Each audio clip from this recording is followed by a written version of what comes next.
12. Bagaimana kabarnya kalian saat ini? Semoga sehat-sehat selalu ya. Nah, saat ini kita akan memulai kembali pembelajaran matematika wajib. Pada pertemuan kali ini, kita akan membahas mengenai materi statistika.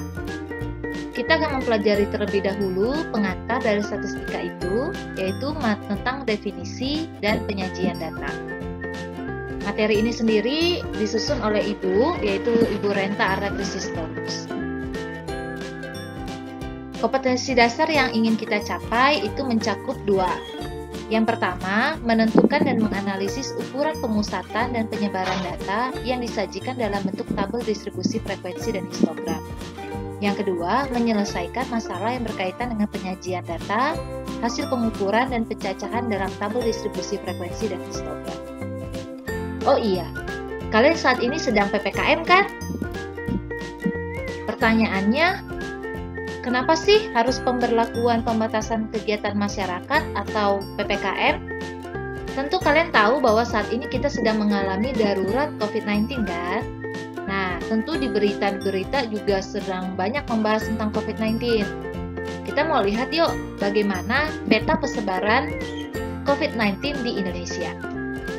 Untuk melihat peta sebaran tentang COVID-19 di Indonesia, kamu bisa mengakses website dari pemerintah, yaitu di covid19.go.id.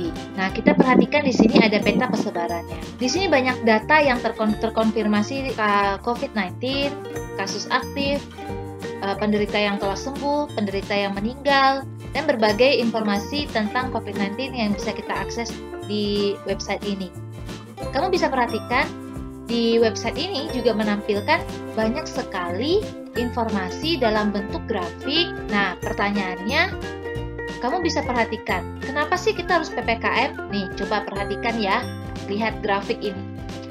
Dari bulan Mei hingga bulan Juli itu grafiknya meningkat banget.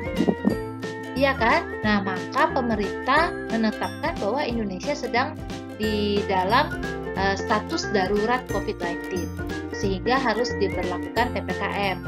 Nah, teman-teman, untuk menghindari perkembangan COVID-19 di Indonesia, maka kita harus mendukung program pemerintah.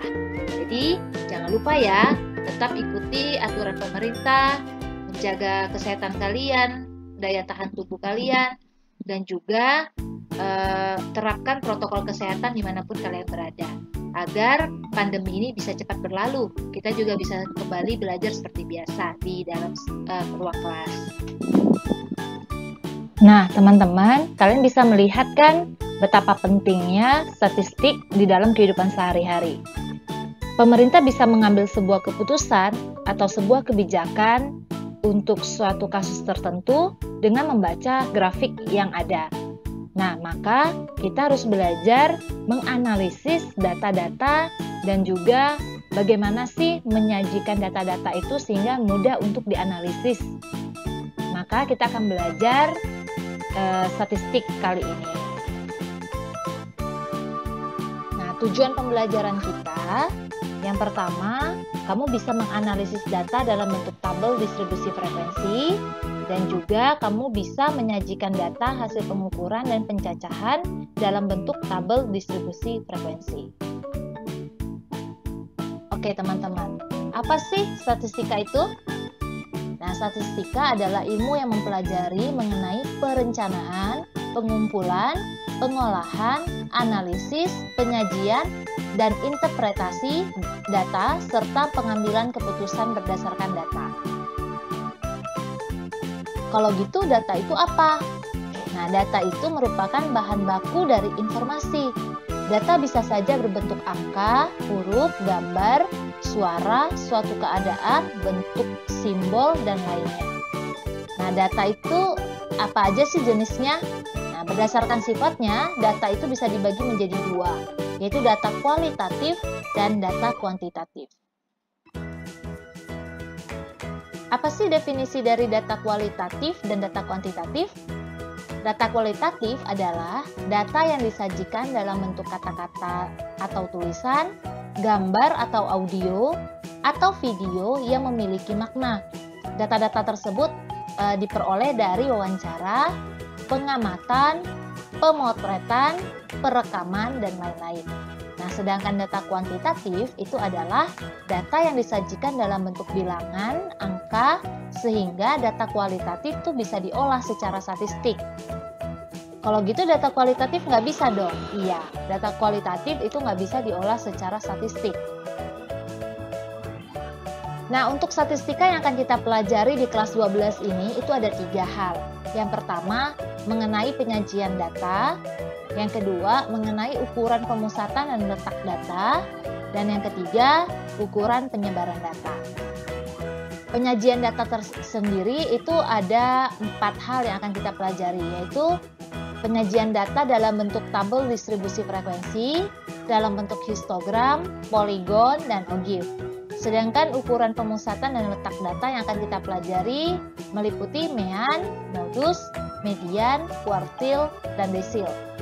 Nah, kalau ukuran penyebaran data itu ada mencakup jangkauan, simpangan rata-rata, simpangan baku. Nah, semua ini akan kita pelajari di kelas 12 materi statistika ini. Nah, kita akan bahas yang pertama ya, tentang penyajian data. Penyajian data itu terdiri atas data tunggal dan data berkelompok. Jadi dipisah ya. Nah, pertanyaannya apa sih data tunggal dengan data berkelompok? Nah, kalau data tunggal itu data yang disajikan ya dalam bentuk data per individu atau per persatuan gitu ya. Nanti kamu bisa menyajikan data tunggal dalam bentuk tabel frekuensi, diagram batang, lingkaran, dan diagram garis. Nah, materi data tunggal itu sudah pernah kamu pelajari waktu di SMP. Maka nanti di SMA ini kita tidak terlalu banyak membahas mengenai data tunggal ya. Jadi kamu bisa mengulang kembali materi di SMP.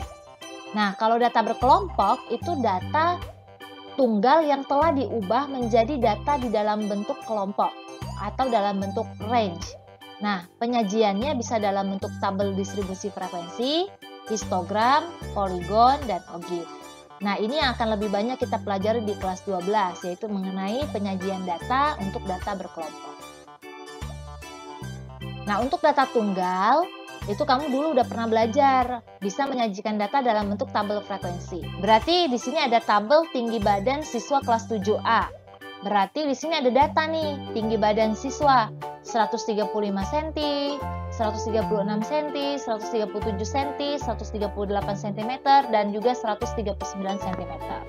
Nah, di sebelah sininya ada banyak, di tabel sebelah kanan itu adalah banyak siswanya. Siswa yang tinggi badannya 135 cm itu ada 5 orang loh. Yang tinggi badannya 136 cm ada 6 orang, dan seterusnya. Jumlah siswa di sini kita bisa totalkan, yaitu adalah 30 orang. Nah, tabel frekuensi ini bisa kita ubah menjadi diagram batang. Diagram batang itu seperti ini. Nah, kalian bisa perhatikan datanya akan sama. Siswa yang memiliki tinggi badan 135 cm itu ada 5 orang kan? Yang memiliki tinggi badan 136 cm ada 6 orang, dan seterusnya. Nah, selain itu ada juga diagram lingkaran. Diagram lingkaran itu ada 2 jenis sih. Ada yang menyajikan dalam bentuk derajat, ada yang menyajikan dalam bentuk persentase. Tapi cara perhitungannya sama saja. Kemudian diagram garis. Nah, seperti ini. Jadi data akan terlihat sama seperti data pada tabel frekuensi yang sebelumnya. Baik, sekarang di data berkelompok. Kalau di data berkelompok tuh, kita akan pelajari mengenai gimana sih cara mengubah data tunggal menjadi tabel distribusi frekuensi. Nah, inilah data tunggal yang kita miliki. Gimana sih cara mengubah menjadi tabel distribusi frekuensi? Tapi sebelumnya, tabel distribusi frekuensi itu kayak apa sih? Nah, kayak ini. Jadi kalian bisa perhatikan kan, apa bedanya tabel distribusi frekuensi dengan tabel frekuensi di data tunggal? Kalian bisa lihat di sini ada range yang terbentuk. Contoh, di kelas pertama ada range dari 71 sampai 75 itu ada 4 orang. Inilah yang disebut dengan data berkelompok. Kemudian, data berkelompok juga bisa disajikan loh, selain dari tabel distribusi frekuensi, bisa kita juga sajikan dalam bentuk histogram. Seperti apa sih? Dia mirip seperti diagram batang. Tapi bedanya karena di sini ada range-nya, maka penyajian datanya juga dalam bentuk range. Nah, seperti ini. Jadi, yang mendapat nilai ulangan dari 71 sampai 75 itu ada 4 orang. Yang mendapat nilai 76 sampai 80 ada 4 orang dan seterusnya. Selain histogram, data berkelompok juga bisa loh disajikan dalam bentuk poligon. Nah, histogram itu sendiri kamu bisa ubah menjadi data poligon dengan cara mengambil titik tengah dari setiap batang ini, kemudian dihubungkan. Nah, jadilah dia poligon. Jadi yang di sini adalah titik tengahnya ya. Titik tengahnya kemudian dihubungkan.